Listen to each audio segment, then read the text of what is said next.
दिल्ली से लेकर संबरी तक का सेक्शन जो नॉर्थ वेस्टर्न रेलवे के जोधपुर डिवीजन में आता है, ये काफी दूर दराज के सेक्शनों में से एक है। और यहाँ पे जो सेफ्टी के नॉर्म्स हैं उनकी कंप्लायंस, यात्री सुविधाएं हैं उनकी कंप्लायंस, जो यहाँ पे और कोचिंग ट्रेन हैं या गुड्स ट्रेन है उनका परिचालन, इन सबको ध्यान में रखते हुए आज ये निरीक्षण प्लान किया गया है। सुबह हम लोग करीब 8:30 बजे से दिल्ली से शुरुआत की है निरीक्षण की। और जितने भी इम्पोर्टेंट स्टेशंस हैं या जहाँ जहाँ पे काम चल रहा है, दोहरीकरण भी आप लोगों को जानकारी होगी कि लुनी से लेके बिल्ली तक दोहरीकरण का कार्य भी चल रहा है।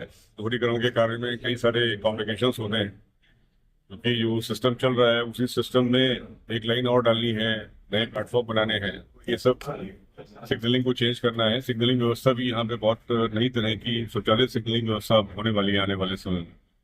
इन सभी को ध्यान में रखते हुए जितने भी हेडक्वार्टर के सीनियर ऑफिसर्स हैं, मंडल के मंडल रेल प्रबंधक और बाकी जो शाखा अधिकारी हैं, सबके साथ ये इंस्पेक्शन चल रहे हैं। सर, सोन रेलवे स्टेशन पे जो सभी सुविधाएं पूर्ण रूप से कब शुरू हो जाएगी? भीनमाल स्टेशन पे अभी मैं यहाँ पहुंचा हूँ और यहाँ पे जो सिविल का काम है, मुख्य तौर पे जो बिल्डिंग से संबंधित, भवन से संबंधित कार्य है, वो लगभग पूरा हो गया है। और यहाँ पे जो दोहरीकरण का कार्य है उसमें भी कुछ बिल्डिंग का कंस्ट्रक्शन का कार्य है। तो इसके अलावा फुट ओवर ब्रिज का भी काम है यहाँ पे, जिसकी फाउंडेशंस बन गई है और जो ब्राइडल लॉन्चिंग है वो मई में होनी है। तो अभी इसके बारे में, ये जहाँ तक बिल्डिंग का सवाल है, बिल्डिंग तो बन के महीने 2 महीने में तैयार हो जाएगी, फिनिश हो जाएगी और इसको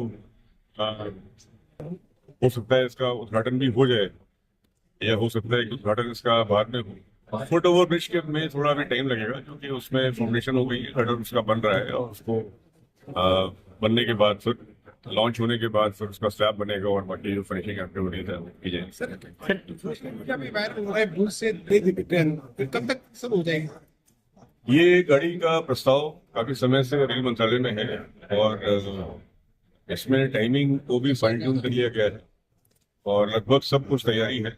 और अब जल्दी ही मंत्रालय के स्तर पर गाड़ी अनाउंस हो जाएगी और आप लोग कभी भी किसी दिन भी सुन सकते हो कि वो गाड़ी चलने वाली है। ये कहना हमारे स्तर पे संभव नहीं है, क्योंकि हम लोग को हमारी पहुंच केवल अपने जोन तक है। इसके आगे मंत्रालय में जो हमारे अधिकारी हैं और बाकी जो सिस्टम है वो देखेंगे। सर, इंस्पेक्शन के दौरान कोई विशेष दिशा निर्देश? इंस्ट्रक्शन के दौरान में एक जो बड़ा मुद्दा है, इम्पोर्टेंट मुद्दा है, जो गया है, वो दोहरीकरण में का जो ओवरऑल जो मैनेजमेंट है, उसमें जो रेलवे लैंड का है और साथ में ये हाई राइज एरिया है, यहाँ पे कोची की ऊंचाई काफी ज्यादा है। तो जो भी फुट ओवर ब्रिजेस हैं वो भी काफी ऊंचे ऊंचे फुट ओवर ब्रिजेस हैं और यात्रियों को उसमें चढ़ने में और क्रॉस करने में असुविधा होती है। इसकी हमारे पास बहुत सारी शिकायतें आती हैं। जितने भी हमारे ऐसे सेक्शन हैं जहाँ पे हाई राइज ऊंची है, वहाँ पे ये परेशानी होती है। तो हम लोगों का ये प्रयास है कि हम ऐसे स्टेशनों पे सबवे बनाएं, जैसे कि प्लेटफॉर्म से प्लेटफॉर्म लोग बजाय ऊपर चढ़ने के लिए नीचे से भूमिगत पार बनाए, जिससे कि लोग नीचे से निकल के जाए, तो उससे उनको सुविधा होगी। इसमें कई स्टेशनों पे ये काम ऑलरेडी शुरू हो गया है और जहाँ पे काम करना आसान था वहाँ पे तो दिक्कत नहीं है, लेकिन कई जगहों पे काम मुश्किल काम है, उसके ऊपर अभी काम किया जा रहा है। हमारे जो इंजीनियर्स हैं, टीम है, जो डिजाइन टीम है, उसके ऊपर लगी हुई है देखने के लिए कि उसमें हम लोग कैसे करें। आज से यात्रीगणों को बुकिंग की सुविधा मुहैया हो जाएगी सर? हाँ, बुकिंग जल्दी, आप लोगों ने देखा होगा यहाँ पे लोग आ गए हैं और बुकिंग तो यहाँ से होगी। शुक्रिया आपका।